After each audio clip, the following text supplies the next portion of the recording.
Hello guys, today we'll be talking about how we found our first rental home in Toronto. So for the first month, we were living in an Airbnb while also searching for a new house. Now let's talk about the steps we took to find our first home as a new immigrant.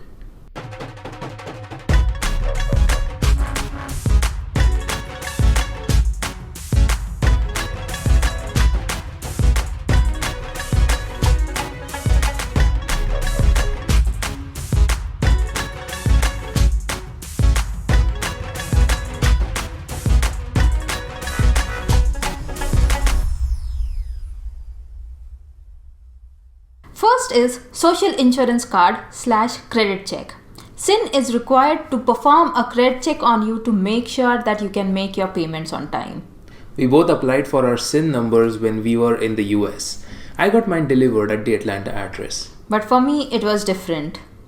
Good morning everyone. So it's 16th of September and yesterday we finished our 14-day quarantine. Today I'm going to get my SIN number. We both applied for our SIN number online. Luckily Anish got his SIN number delivered at the Atlanta office, but somehow I didn't, and we applied at the same time. So I called and confirmed with them what is going on with my application. So Service Canada said it might have been lost in post. So that's why I'm going there personally to get my SIN number. Since we are new immigrants to Canada, we don't have a Canadian credit history. So what we did was we shared our US credit history with the landlord. Second is opening a bank account. Now a bank account is required because while blocking your lease, you need to pay the first and the last months of rent by check. We tried opening our bank accounts online while we were in our 14-day quarantine, but since we don't have any Canadian banking history, we were required to physically come in and verify ourselves at the bank. Now I'm walking back to the Airbnb. Anish should be done with all his morning meetings by 11, and then we are going to go and open our bank account. We only opened the bank account for me at the very beginning. Nikita did not open her account at the same time. Stay tuned for a video on that coming soon. Third is location scouting. So as you all know, we are new immigrants in Toronto and we did not know a lot of neighborhoods here. So we decided to explore the downtown neighborhoods. And we wanted to live in downtown because we weren't planning to get a car anytime soon, and the public transportation in downtown Toronto is really amazing. So after our 14-day quarantine ended, we decided to explore different neighborhoods in downtown to figure out if we see ourselves living there. The first location was the King West and Kensington Market area.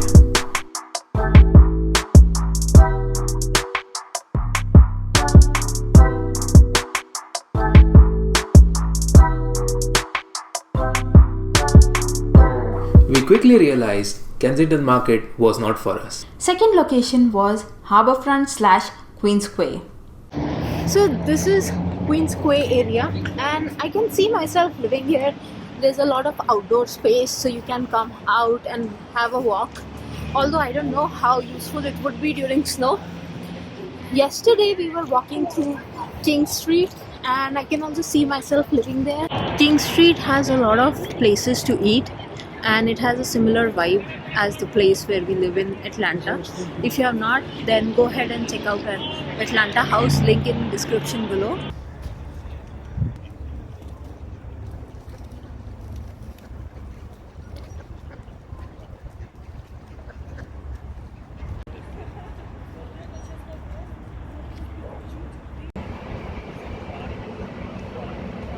Third location was Core Downtown/Dundas Square area.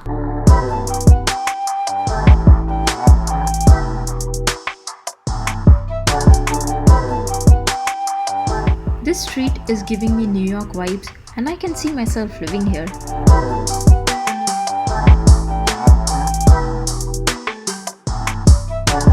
Fourth step was finding a good real estate agent. Once we narrowed down the area we wanted to find condos in, we found a good real estate agent. So this real estate agent took us to the condos that we shortlisted in the Queens Quay area.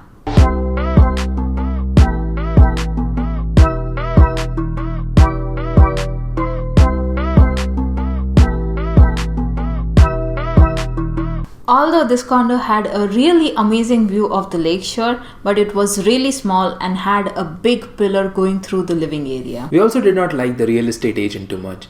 He was forcing us to get the condo even though we did not like it. So that is when we decided to go with another real estate agent the next day. It is really very important to work with a real estate agent that you feel comfortable with. Yesterday we were at the harbor front and we saw 3 apartments. Do you have any thoughts about them? I liked the second and third one. The first one wasn't for me because it was on the 51st floor and I'm not too good with heights. Yeah, but it had a great view, but it was honestly the layout wasn't that good. today we are looking at houses in the Dundas Square area. After a full day of visiting different condos, we finally found one that we really liked.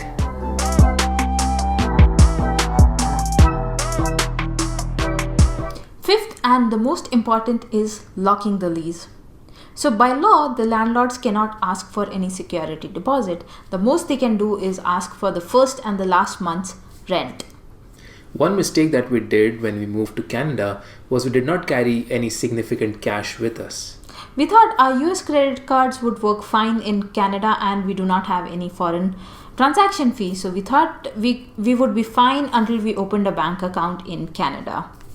However, because it took us so long to open our bank account since we were in quarantine, it took an additional week for us to get the money wired over from our US bank account. So until then, Anish was very nervous because we couldn't book our lease and somebody else could have paid the deposit and taken away that lease from us. We just got the deposit. Yeah, finally! Sixth was tenant insurance, hydro, and internet. Now, once the lease was all signed and done, all that was required to be done was transfer electricity under our name, which is called hydro here, and purchase a good internet and tenant insurance. I'm just looking at tenant insurance for any rental. And we're getting it for roughly $25.47 a month with $1,000 deductible. But I think that's okay. It keeps our costs low. Yeah, that's fine. I think that's a reasonable price. Yep. So our house is done. So now we are focused on the other things, which is setting up utilities and finalizing an internet plan. Yeah, so the process here is like very outdated.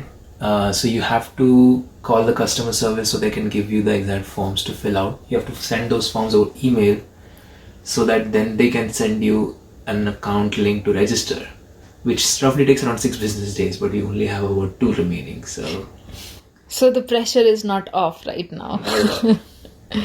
Good times. Tomorrow at 5 p.m. we are getting the keys to our condo. Yay! Exciting day. So the only difference between getting an apartment in Atlanta, US versus getting a condo here in Canada is that it does not come professionally cleaned. And because of the current situation, we do not want to take any risk. So tomorrow we are going to clean out the apartment, wipe it out, disinfect it properly, and first is our moving day, and then we'll bring all our luggage and all our stuff in the apartment. So right now we are going to get some cleaning supplies. Strange thing is we got our own modem from Atlanta. We packed it and brought it to Canada. However, we selected Fido as our internet provider, and with Fido you cannot use your own modem. You have to get the modem from the service provider. So that's why Anish had to run right. There he is with a modem. We finally have internet. We are going to get our keys and it is pouring heavy now.